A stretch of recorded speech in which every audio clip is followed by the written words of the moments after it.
பிரதமர் வீட்டு வசதி திட்ட நிதி முறைகேடு வழக்கில் 13 அரசு அதிகாரிகள் மீது ஒழுங்கு நடவடிக்கை.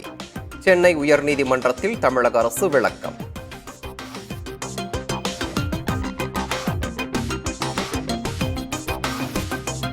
பகுஜன் சமாஜ் தலைவர் ஆம்ஸ்ட்ராங் கொலை வழக்கு.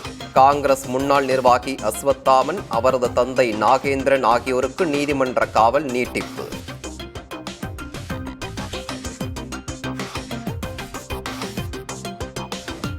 விடுதலை சிறுத்தைகள் கட்சி தலைவர் திருமாவளவனுக்கு தமிழக வெற்றிக் கழக தலைவர் விஜய் பிறந்தநாள் வாழ்த்து. இருவரும் தொலைபேசியில் 5 நிமிடங்கள் உரையாடியதாக தகவல்.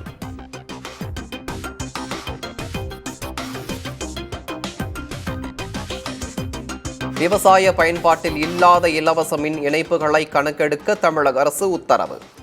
விளைநிலங்களை விவசாயம் அல்லாத நோக்கங்களுக்கு பயன்படுத்துவதாக புகார் எழுந்துள்ள நிலையில் நடவடிக்கை.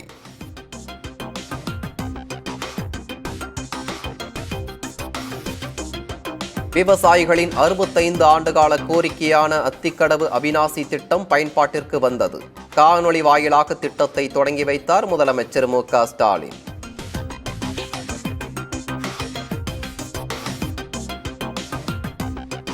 அதிமுக ஆட்சியில் ஆரம்பிக்கப்பட்டது என்பதால் அத்திக்கடவு அவிநாசி திட்டத்தை கிடப்பில் போட்டது திமுக அரசு.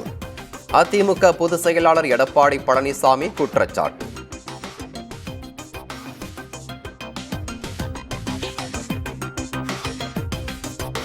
அத்திக்கடவு அவிநாசி திட்டத்திற்காக அண்ணாமலை ஒரு துரும்பை கூட கிள்ளி போடவில்லை. கொங்கு நாடு மக்கள் தேசிய கட்சி பொதுச் செயலாளர் ஈஸ்வரன் விமர்சனம்.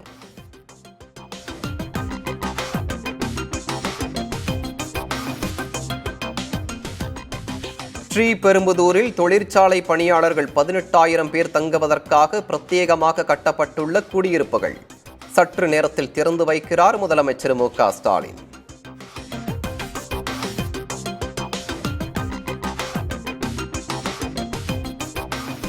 மகளிர் உரிமை தொகை பெற சிறப்பு முகாம்கள் நடத்தப்படுவதாக சமூக வலைதளங்களில் பரவிய வதந்தி.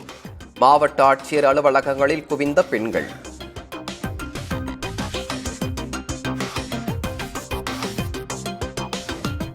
வீட்டுமனை ஒதுக்கீடு முறைகேடு புகாரில் கர்நாடக முதலமைச்சர் மீது விசாரணை நடத்த ஆளுநர் அனுமதித்ததற்கு கண்டனம்.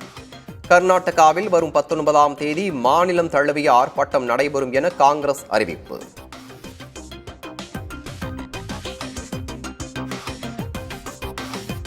மேற்கு வங்கத்தில் பெண் மருத்துவர் படுகொலைக்கு நீதி வழங்க வலியுறுத்தல்.